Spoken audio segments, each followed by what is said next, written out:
Ndabahaye ikaze muri kino kiganiro turabandanya tuvugana ku ijambo ryo kuba itara muri ino si nk'abana b'Imana. Ndiashere niyo nizigiye nezerejwe no kubana namwe kandi ndasubiye kubaha kaze.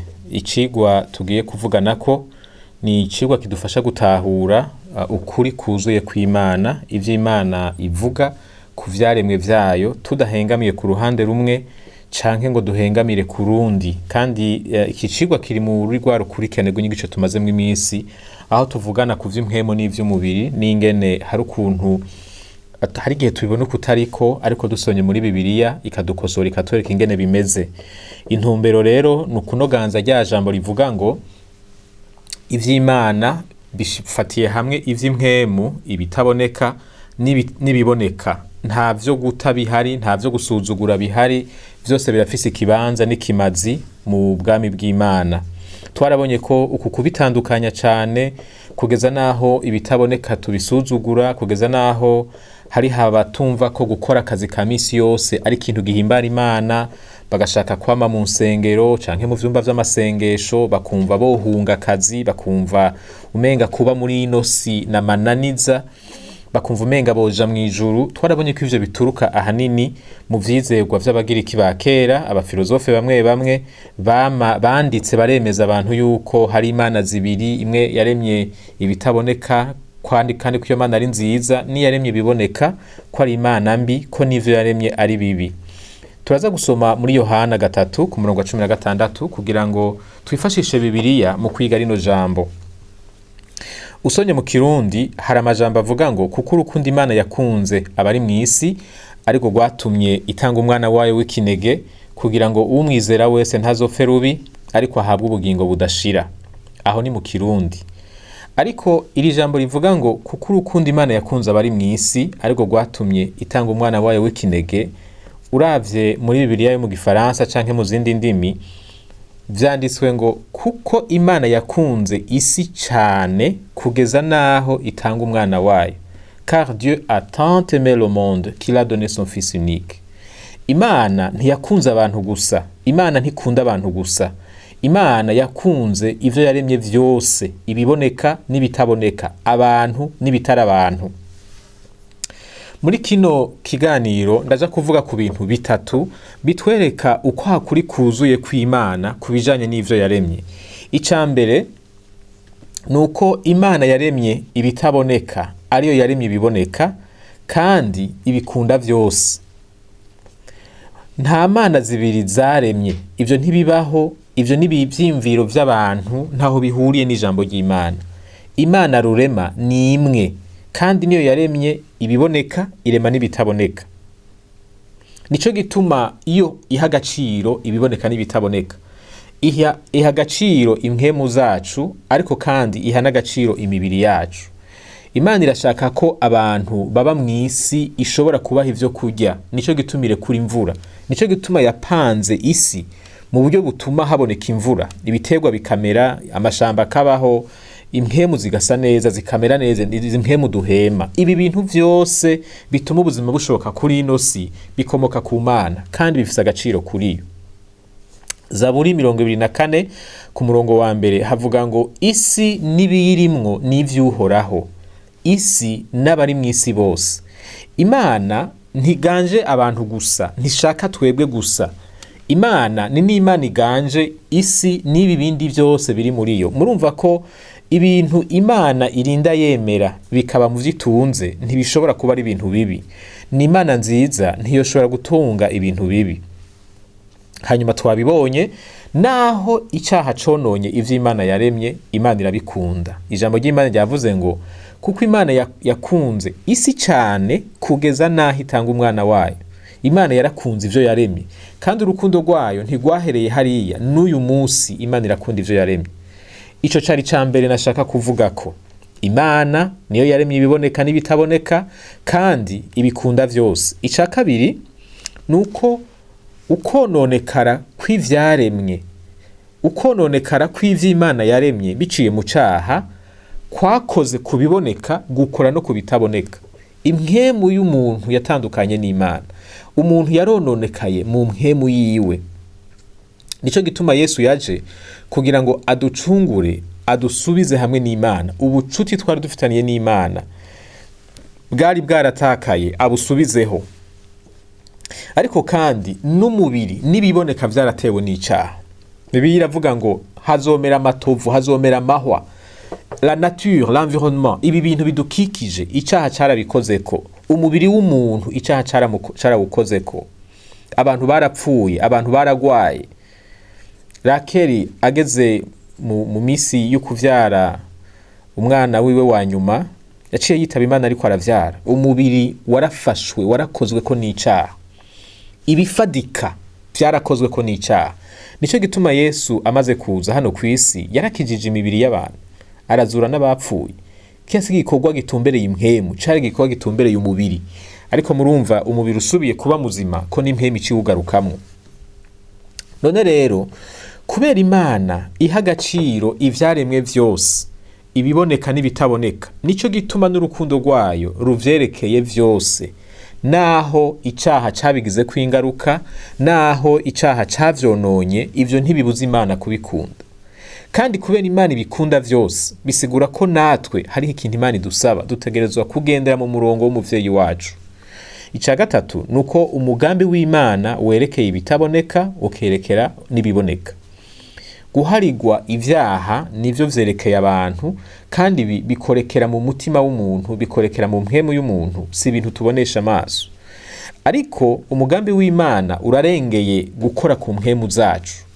Imana ifise umugambi wo gusubiza hamwe n'ivyo yaremye vyose. Usonye mu Bikorosayi igice ca mbere ku murongo wa 19 hari ijambo rivuga ngo kuko Imana yahimbawe kandi no kumuha kuzuza vyose nayo, ubu ni Kristo, yamuhaye iki gikorwa cyo kugira reconciliation hagati y'Imana n'ibintu vyose. Si abantu bose gusa, ariko n'ibintu vyose, ari ivyo mw'isi, ari ivyo mw'ijuru, izanishije impore amaraso yo ku musaraba wiwe. Hari ukuntu umugambi w'Imana ari uwo gusubiza hamwe nayo ibintu vyose yaremye. Ntibigarukira ku bantu gusa, ndabisubiremwo, ivy'Imana iriko irakora, ivy'Imana indunduro y'igikorwa c'Imana no gusubiza hamwe n'ivyo yaremye vyose, nkuko tubibona mu Bikorosayi igice ca mbere ku murongo w'19. Mu Gifaransa bavuga ngo Imana yashatse kwireconcilia n'ibintu vyose ikoresheje Yesu Kristo. Murumva ko Imana mu mugambi wayo ibiboneka ntiyabihevye. Kurya yitayeho impwemu zacu, iranitayeho n'ibiboneka kugira ngo ishobore gusubiza hamwe navyo vyose mu gihe c'indunduro y'umugambi wayo. Ariko ibi naho ndabivuze, ndazi ko hariho ikibazo. Iyo mvuze ngo reka dukunde ivyaremwe kuko n'Imana irabikunda, hari uca bazi ikibazo kandi cumvikana kivuga kiti none ko ijambo ry'Imana rivuga ngo ntimugakunde isi n'ibiri mw'isi, mwumva twoca dufata iki? Muri Yohana wa mbere igice ca kabiri ku murongo wa 15 niho hari iryo jambo rivuga ngo ntimugakunde isi canke ibiri mw'isi. Ariko kubera usubiye inyuma ugasoma mu butumwa bwanditswe n'uyu nyene Yohana igice ca gatatu ku murongo wa 16, avuga ko Imana yakunze isi cane kugeza naho biyishikana ku rugezo rwo gutanga umwana wayo. Bigenda gute uyu muntu umwe, umwanditsi umwe mu gitabo kimwe avuga ngo Imana yarakunze isi, ariko mu kindi gitabo avuga ngo ntitugakunde isi n'ibiri muri yo? Mugabo kandi mwibuke muri Zaburi havuga ko isi n'ibiri muri yo ni ivy'Uhoraho. None ivyo bintu Imana itunze yotubuza gute kubikunda? Murumva ko hano harimwe ibibazo kandi vyumvikana, bisaba yuko umuntu asorongora akarondera kumenya kiriko kiravugwa. Ariko mu vy'ukuri dusubiye mu cete ca mbere ca Yohana igice ca kabiri umurongo wa 15, ibi bintu Yohana ariko aravuga si isi iboneka, si isi ifadika. Isi ifadika ni vyaremwe n'Imana kandi Imana irabikunda. Ahubwo Yohana ariko avuga ibindi bintu biri muri ino si navyo nyene vyitwa isi, kuko tuvuze ijambo isi rishobora gusigura iyi si ifadika, ibi bintu tubona, canke naho bigasigura ivyizerwa n'ivyimviro ngenderwa ko le philosophie et le système du monde biganje ubwenge bw'abantu, ari navyo bicamwe umugararizo utuma abantu bakora ibinyuranye n'ivy'Imana ishaka. Kuko dusomye ku murongo wa 16 n'umurongo wa 17, Yohana arasigura ivyo ariko aravuga. Avuga ahanini ibintu bitatu. Icambere avuga ivyipfuzo vy'umubiri, akavuga ivyipfuzo vy'amaso, akavuga n'ubwibone bw'ubu bugingo. ino si irimwo ivyizegwa abantu bagenderako, kandi ivyo vyizegwa birafise ukuntu vyubatse systeme, si ibintu kaza kamwe kamwe kadahuye n'akandi. Hari ukuntu ubwami bw'umwiza bwubatse ivyizegwa vy'igipagani, ivyo vyizegwa binyuranye n'ijambo ry'Imana, binyuranye n'ico Imana ishaka. Ivyo vyizegwa rero nivyo abantu benshi bagenderamwo batabizi. Kenshi usanga binyegejwe mu mico y'ibihugu, ugasanga abantu baravyigishwa bakiri abana, maze bakabikuriramwo, bikaboha ubwenge bwabo, bikaboha n'ubuzima bwabo, bigatuma baba abantu badashobora gukora ico Imana ishaka, badashobora kugendera mu murongo w'ijambo ry'Imana. Reka dufate nk'ivyifuzo vy'umubiri nk'akarorero. Ivyifuzo vy'umubiri ni ya ngeso yo kwipfuza ibintu umuntu ashaka, hanyuma bigaca bimujana mu kurondera inzira zotuma abishikako, zaba nziza zaba mbi. Hagaca haza ya migani yacu imeze nabi ivuga yuko umusuma ari ugufasha. Nipfuje ikintu cawe nkagitwara ntumfate, aho sindi umusuma. Murumva yuko ibi vyiyumviro, izi systeme z'isi zituruka kuri Satani zinjiye no mu mico yacu zihari. Hariho iyindi mico ivuga ngo umwe wese yimenye, chacun pour soi et Dieu pour tous. Nta gutabarana, nta gufashanya, nta kubabarana, umwe wese agenda ukwiwe yimenye. Iki cizego naco nyene ntigituruka ku Mana. Imana ivuga ngo ukunda umubanyi wawe, ukunda umugenzi wawe nkuko wikunda, witeho ineza y'ujya muntu mubana kwibarabara. Murumva yuko haba hani wacu, haba mu mahanga, hariho ivyiyumviro bibosha ubwenge bw'abantu biri muri ya systeme y'isi ituruka kuri Satani. Ivyo vyiyumviro nivyo vyizegwa, nivyo hano Yohana ariko aravuga, navyo nyene vyitwa isi. Muribuka ko hariho aho ijambo ry'Imana rivuga isi y'umwiza, ntibiri kwivuga iyi si ifadika, iyi si tubonesha amaso, iyi si turima, ntibiri kwivuga iyi misozi n'ibiti biri kuriyo. Ijambo ry'Imana riba riko rivuga ivyizegwa vy'umwiza n'ibikorwa bibikomokako.